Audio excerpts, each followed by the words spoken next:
तंदुरुस्त हैं, खैरियत से हैं, कोई बीमारी नहीं है, तो उसमें पहली तो चीज़ ये आ जाती है कि एक तो ये क्राइटेरिया हो कि हमें किसी किस्म की कोई बीमारी, कोई मर्ज़ लाहक ना हो, और दूसरे उसके साथ साथ हम अपने अंदर से इतने मुस्तहकम हों, मजबूत हों कि जिसके अंदर हम अपने समाजी, जज्बाती, माहौलियाती और फ़िक्री जो ज़ाविये हैं उनको हम यूँ समझ लें कि तवाज़ुन के साथ बरत सकें। और जैसे अभी फ़खार भाई ने कहा कि हमारे मामलात भी और हमारे मामूलात भी वो स्मूथली मूव करते रहें, तो उसको हम कह सकते हैं कि मेंटली स्टेबल या ज़हनी सेहत हम उसके करीब तरीन है। अब ज़हनी सेहत के करीब तरीन होने के हवाले से ये एक आइडियल डेफिनेशन बनती है जिसमें सुकून भी आ जाता है, आराम भी आ जाता है, इत्मीनान भी आ जाता है, बहुत सारी चीज़ें आ जाती हैं। लेकिन उससे हटकर और उससे बढ़कर जब हम बात करते हैं उससे रिलेटेड पाकिस्तानी माशरे की, तो अब पाकिस्तानी माशरा जिसका हम सब हिस्सा हैं और हम सब मिलकर पाकिस्तानी माशरा कंस्टिट्यूट कर रहे हैं इस वक्त, तो मैं मुझ समेत अभी इस वक्त इस कमरे में 40-50 लोग मौजूद हैं, तो इनमें से कौन ऐसा है जो ये कह सकता हो कि अभी जो डेफिनेशन हमारे जहन में आई है, अभी हमने सुनी या समझी, उसके तहत हम पूरे के पूरे उतर रहे हैं? एनीवन जो ये कह सके कि भाई ज़हनी तौर पे मैं टोटल मुस्तहकम या मजबूत या ये समझ लें कि स्टेबल हूँ, या I have got total mental health? Any volunteer can say, किसी भी हवाले से। डॉक्टर साहब 100% नहीं, 100% कोई भी नहीं होता सर, 100% माशरे में मुमकिन नहीं, 100% तो कहीं पे भी कोई नहीं है। डॉक्टर साहब इसको मेरे सामने अगर आप इस तरह से क्राइटेरिया बनाएंगे तो ये बहुत नामुमकिन नहीं, क्राइटेरिया हम इसको बना ही नहीं रहे। लेकिन ये कहा जा सकता है कि पाकिस्तानी माशरे में भी वो लोग जो रब का शुक्र अदा करते हैं, जो अल्लाह के हुजूर सजदा रेज़ होते हैं, जिनके दिल में सुकून है, जिनके दिल में लोगों की मोहब्बत है, वो लोग किसी हद तक कंटेंटेड है और उनको सुकून की ये कैफियत मुयस्सर है। That's great. तो उनकी ज़हनी सेहत जो है वो यकीनन अच्छी हो। That's great. एक बात मैं बीच में अर्ज करना चाहूँगा। डॉक्टर साहब ने पूछा कौन लोग हैं जो अपने आप के बारे में ऐसा कह सकते हैं। इसका सिंपल जवाब ये है कि मैं कह सकता हूँ या मैं नहीं कह सकता। नहीं, देखिए गुफ्तगू का प्रोग्राम बाद में होगा, अभी मैं डॉक्टर साहब की बात सुन ली है, ठीक है ना? हाँ, on to the point ये कौन लोग कह सकते हैं, आप बता दें मैं कह सकता हूँ है कि जो ये कह सके कि यस मेरे ख्याल में मैं तो कह सकता हूँ। मैं कह सकता हूँ। यही सवाल था। आप भी कह रहे हैं? मैं कह सकता हूँ। अच्छा ठीक है, आपका नाम मैं भूल गया। मेरा नाम शुजा है। और आपका नाम? हाजी शरीफुद्दीन है, बतूल वेलफेयर का चेयरमैन हूँ मैं।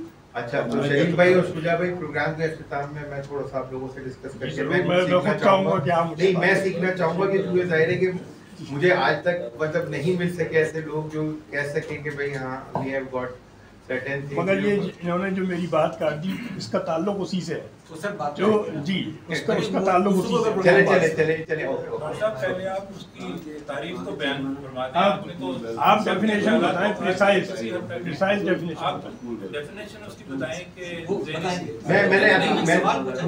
मैंने रोशनी में कहा जा सकता है कि कौन नहीं मैंने अभी आपको बताया, तो मैं अब आपका बेसिकली अब मैं आ जाता हूँ उसके हवाले से ज़हनी। अभी अपने पाकिस्तानी मास्टर को थोड़ी देर तक अलग रखते हैं, हम सेहत पे बात कर लेते हैं। हेल्थ की डेफिनेशन क्या है कि बीमारी ना हो, कोई किसी किस्म का मर्ज ना हो और हमारे तमाम निज़ाम स्मूथली चल रहे हो, तो हम कह सकते हैं कि आदमी सेहतमंद है।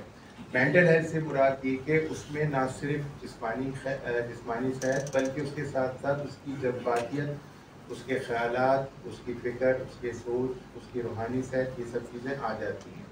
अब उसमें अगर ब्रॉडली स्पीकिंग जो बात की जाए तो WHO ने जो डेफिनेशन दी हैं वो तो आपको जगह जगह नेट पे मिल भी जाएंगी, और मैं आपको बाद में प्रोग्राम के मटेरियल भी तारीख पे आपको फराहम कर देंगे, आप रीड आउट कर लीजिएगा।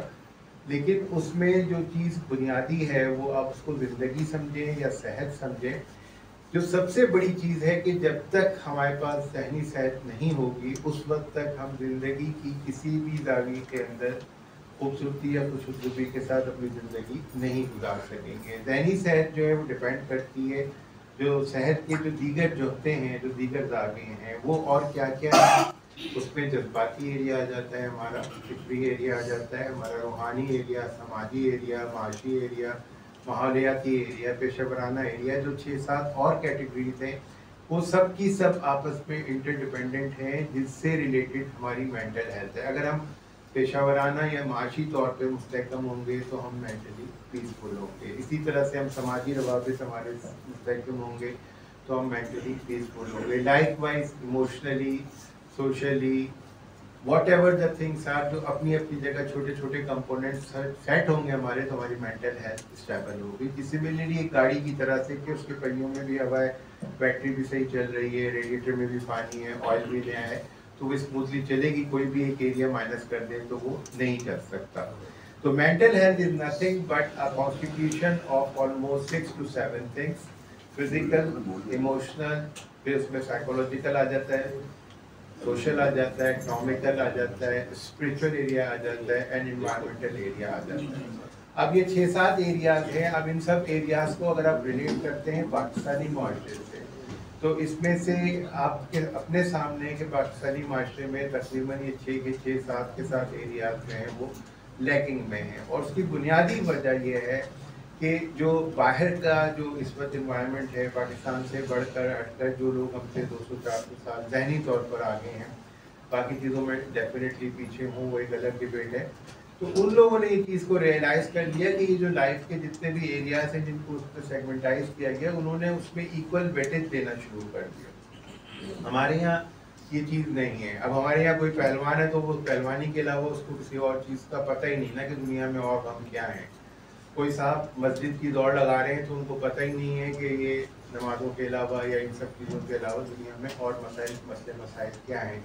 तो सिमिलरली हमने अपने लिए 2-4 सेगमेंट चूज कर लिए लाइफ के अंदर, नतीजन दीगर सेगमेंट जो हमारे नेग्लेक्ट होते चले गए। लिहाजा over the span of years हम डिट्रेट होते रहे, हम नीचे की तरफ गिरते रहे मेंटल हेल्थ के अंदर। हम अब पाकिस्तानी माशरे की बात कर रहे हैं, जिसके नतीजे में साइकेट्रिक जो नफ्सियाती बीमारियां हैं, डिसऑर्डर, वो तो अपनी जगह तो प्रिवेल कर रही हैं। उसके तो कुछ रीजन बायोकेमिकल होते हैं, जेनेटिक होते हैं। उनसे बढ़कर, उनसे हटकर जो सबसे बड़ा डायलेमा हमें फेस करना पड़ रहा है कि इस वक्त पाकिस्तान की 22-25 करोड़ जितनी भी आबादी है, उनमें इन्फेंट्स को छोड़कर वो उनको निकाल दें आप, तो 20-22 करोड़ जो लोग बचेंगे 10-12 साल की उम्र से ऊपर के जो लोग, तो उनमें से आई एम अफ्रेड कि अगर हम किसी से भी अगर स्क्रीनिंग क्वेश्चनर कोई कर लेते हैं तो उसमें स्ट्रेस से लेकर एंग्जाइटी और एंग्जाइटी से लेकर डिप्रेशन और उससे लेकर XYZ के 100 के करीब एलिमेंट्स ऐसे हैं, उनमें से कोई ना कोई बच्चा, बड़ा, बूढ़ा, वो किसी न किसी एलिमेंट में हमें मुब्तला मिलेगा। वो उस क्वेश्चनर में ऑब्जेक्टिवली SSO के सामने आ जाएगा, चाहे कोई शख्स कितना भी वसूख के साथ कह सके कि I am free from all sort of mental element, क्योंकि उसमें बहुत सी चीज़ें हमारे इख्तियार में नहीं है। आप यहाँ से निकलकर अगर लालू खेत जा रहे हैं या शाह फैसल जा रहे हैं या लांडी कोडंगी जा रहे हैं, तो मुझे आप में से कोई बताएगा कि आप किस रास्ते जाएंगे? सड़क के जरिए जाएंगे ना। अब आप साइकिल पे जाएं, चाहे आप 1400 cc की कार में जाएं, आपको पूरी भी सड़क गड्ढे गड़े और पता नहीं क्या क्या नहीं मिलेगा, या गटर का पानी मिलेगा या कचरे के ढेर मिलेंगे। यानी आपकी इन्वायरमेंटल हेल्थ माइनस में चली गई यहाँ पे।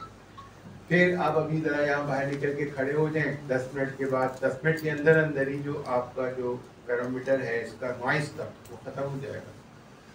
There is noise pollution, and whenever there is noise pollution, उसके मेंटल हेल्थ को हमारे दबाव बर्बाद कर देना। तो 1 लाख फैक्टर्स ऐसे हैं कि जिनको हम ओवरकम नहीं कर सकते।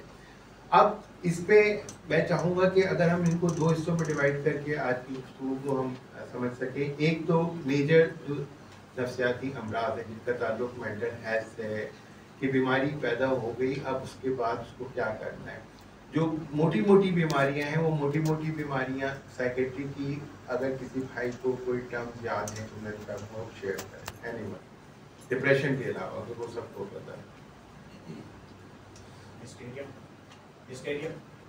हिस्टेरिया अच्छी बात है, ये पहले टर्म यूज होती थी, अब इसका दूसरा नाम है, लेकिन बहरहाल अपनी जगह किताबों में ठीक है। और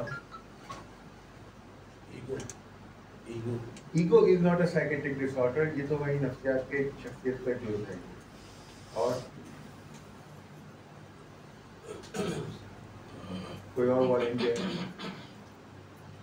शिज़ोफ्रेनिया हो गया, हिस्टेरिया हो गया। हिस्टेरिया अब उसका नाम चेंज हो गया, लेकिन है बाइपोलर डिसऑर्डर। हाँ, बाइपोलर डिसऑर्डर। आप अच्छा ठीक है, सही है, शाबाश। आप ना बताओगे तो ज्यादा गड़बड़ होगी, बाद में क्लास हो जाएगी, तो लिहाजा भी इन लोगों को बता जी। फोबिया, यस राइट, सही है। और एनी अदर पर्सन?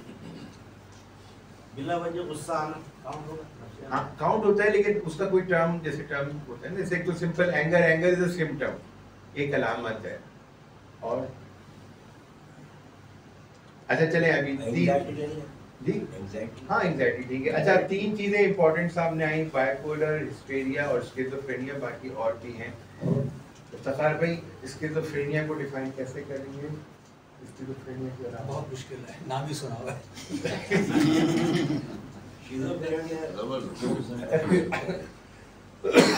हिस्टेरिया को बताओ यार, तुम कह रहे थे हिस्टेरिया होता है कुछ। छोटी सी बात का बहुत बड़ा असर लेना, उसकी दुनिया पे चीखना चिल्लाना, रगे तन जाना, इस तरह की अलामत। अच्छा बाइपोलर बताओ। बाइपोलर मूड डिसऑर्डर होता है जिसमें मूड में उतार चढ़ाव आ रहा होता है, कभी बहुत अच्छा होता है, कभी बहुत बुरा हो रहा होता है। गुड, अब मूड डिसऑर्डर से शुरू करते हैं। जो मोस्ट प्रिवेलेंट जो इलनेस है even through out the world और इवन इन पाकिस्तान, एंजाइटी और डिप्रेशन को हटाकर, वो क्योंकि वो तो हर शख्स के हिस्से के साथ है, उसकी सिविरिटी से वो डिसऑर्डर या इलनेस में कन्वर्ट होता है। जो मेजर साइकेट्रिक डिसऑर्डर्स हैं उनमें 2 बड़े हैं, एक मूड डिसऑर्डर और एक स्किज़ोफ्रेनिया, बाकी तो और बहुत सारी हैं। तो अगर हम इन 2-3 को ही समझ लें आज की गुफ्तगू में, तो हम बड़ी आसानी से आइडेंटिफाई कर सकते हैं, उसको हेल्प दे सकते हैं।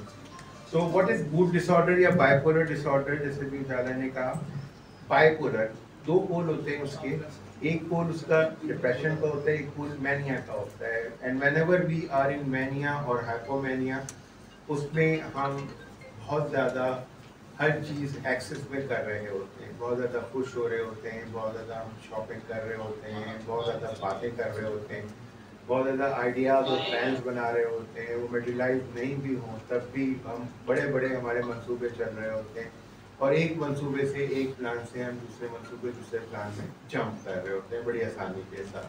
गुफ्तगू करते हुए एक टॉपिक से दूसरे टॉपिक पे हम निकल जाएंगे, हमें पता भी नहीं चलेगा कि हम कहाँ से कहाँ पहुँच गए। और हम हर एक से कन्फ्रंट कर रहे होते हैं, कन्फ्रंटेशन इन दैट सेंस कि हम किसी की बात को एक्सेप्ट नहीं कर रहे होते, और सबसे बड़ी बात हमारे अंदर इंसाइट नहीं होती, हम रियलाइज नहीं कर रहे होते। कोई शख्स अगर कहे कि भाई आप कल ये कह रहे थे आज ये कह रहे हैं, तो हम कहेंगे नहीं, हम कल भी सही थे और आज भी सही हैं, और हर 2 सूत्रों में उनके पास रीजन होते हैं उसको जस्टिफाई करने के। उसमें यूँ समझ लीजिए कि they don't have any practical sense, जिसके नतीजे में हम कह सकें कि वो उनके पास कोई तबादुल नहीं है इक्विलिब्रियम है। ये एक पोल है। इस पोल के अंदर भी लोग बहुत ज़्यादा ओवर रिलीजियस हो जाते हैं, तबलीगी जमातों में चले जाते हैं, चिल्ले काट रहे होते हैं, सब काम काज छोड़ देते हैं।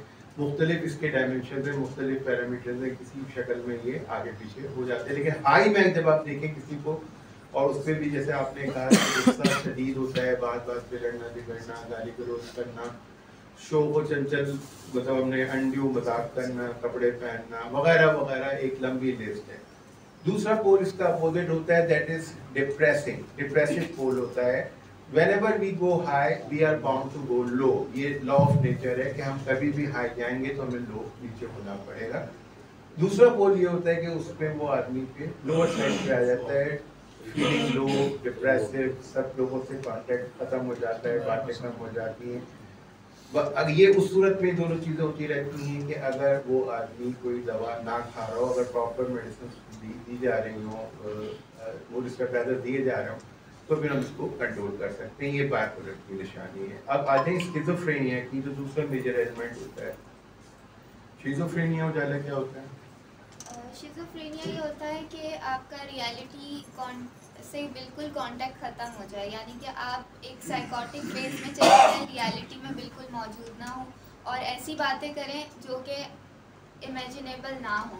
यानी कि सामने अगर कोई इंसान बैठा हो, आप उसको कहें कि यहाँ पर कुछ है, या मुझे कुछ ऐसा फील हो रहा है, या मुझे ऐसी थॉट्स आ रही हैं, कुछ ऐसा दिखाई दे रहा है जो कि दूसरे इंसान को दिखाई ना दे रहा हो, तो ये एक ऐसी हमारे दिमाग की बीमारी होती है जिसमें इंसान जो है इस तरह की चीज़ें सुनता है और देख सकता है जो कि और लोग नहीं देख सकते, यानी कि उसका रियलिटी से कांटेक्ट बिल्कुल ख़त्म हो जाता है। Schizophrenia is basically characterized by disorders of our thought process. तो वह thought process है, उसके अंदर अगर disorder पैदा हो जाए biomechanical reasons की वजह से schizophrenia develop होता है। इसमें delusions होते हैं और hallucination होते हैं। Can anyone tell me the difference between hallucinations and delusions? ये लफ्ज़ सुने आप लोगों ने कभी? आपने सुने, प्लीज बताइएगा। आप आवाज सुनते हैं, ठीक है, आपको नजर आता नहीं, हेलुसिनेशन आपको ऑडिटरी भी हो सकता है, विजुअल भी हो सकता है, और टैक्टाइल भी, टैक्टाइल भी। हेलुसिनेशन जो हमारी हिस्से हैं सारी, उनसे रिलेटेड अगर कोई हमें वहम हो रहा हो जो प्रैक्टिकली एग्जिस्ट नहीं कर रहा हो, तो वो हेलुसिनेशन है। और डिल्यूजन जो है जिनका हमारी हिस्सों से कोई ताल्लुक नहीं, वो सिर्फ थॉट प्रॉब्लम का, जिसमें जो मोस्ट इम्पॉर्टेंट दो डिल्यूजन होते हैं, डिल्यूजन ऑफ ग्रैंडियोर और delusion of paranoia. Delusion of grandeur में ये होता है कि जिसमें मैं सबसे पावरफुल हूँ, मुझसे ज़्यादा ताकत किसी में नहीं, मेरे ताल्लुकात फला फला से, मेरे पास इतनी दौलत, इतने वसाइल फला, और ये फला फला जनरल से मेरा फ़ोन पे रब्ता हुआ, फला दोस्त मेरा दोस्त है, ये वगैरह वगैरह। ये सारी कहानी जब चल रही होती है, ग्रैंडियोसिटी के जो ख्यालात होते हैं वो डिल्यूजन्स ऑफ ग्रैंडियोर में आते हैं। और दूसरी इंपॉर्टेंट चीज़ इसके अंदर होती है डिल्यूजन्स ऑफ पैरानोया, शुकूक और शुबात। ये प्लॉटिंग कर रहा है मेरे खिलाफ, ये नुकसान पहुँचा रहा है, इसने साजिश कर दी, इसने जादू कर दिया, और मेरे पास ये सब कुछ है, वो हथियाना चाह रहा है, वगैरह वगैरह। वो पैरानोया का against me, they are all against me, and I am so important कि everyone wants to create harm against me। वो delusions of paranoia और delusions of grandiosity, दो delusions। बाकी और भी बहुत तरह के delusions होते हैं, वो फिर लंबी कहानी हो जाएगी। तो स्किज़ोफ्रेनिया is characterized by कि उसमें hallucinations हो रही हैं, कानों में आवाज़ें आ रही हैं, कोई मुझसे बातें कर रहा है, कोई मुझे ऑर्डर दे रहा है, कोई मुझे कुछ कह रहा है, कमेंट्री चल रही है मेरे बारे में, लोग कुछ कह रहे हैं, ये करो ये ना करो, मुझे लोग नज़र आ रहे हैं जिन भूत परीत नज़र आ रहे हैं, वगैरह वगैरह। चूटियाँ सी रेंग रही हैं, खुशबू बदबू आ रही है। इस तरह की चीज़ें अगर कंबाइन हो और पीरियड एक ख़ास हो, तो वो स्किज़ोफ्रेनिया में चला जाता है। ऐसे आपको बहुत सारे लोग, जैसे आप सड़कों पे देखते होंगे, फटे पुराने कपड़े पहने में खुद से बातें करते हुए चले जा रहे हैं, तो मोस्ट प्रॉब्ली उनकी डायग्नोसिस स्किज़ोफ्रेनिया की बन रही होती है उसमें। ये दो मेजर इंपॉर्टेंट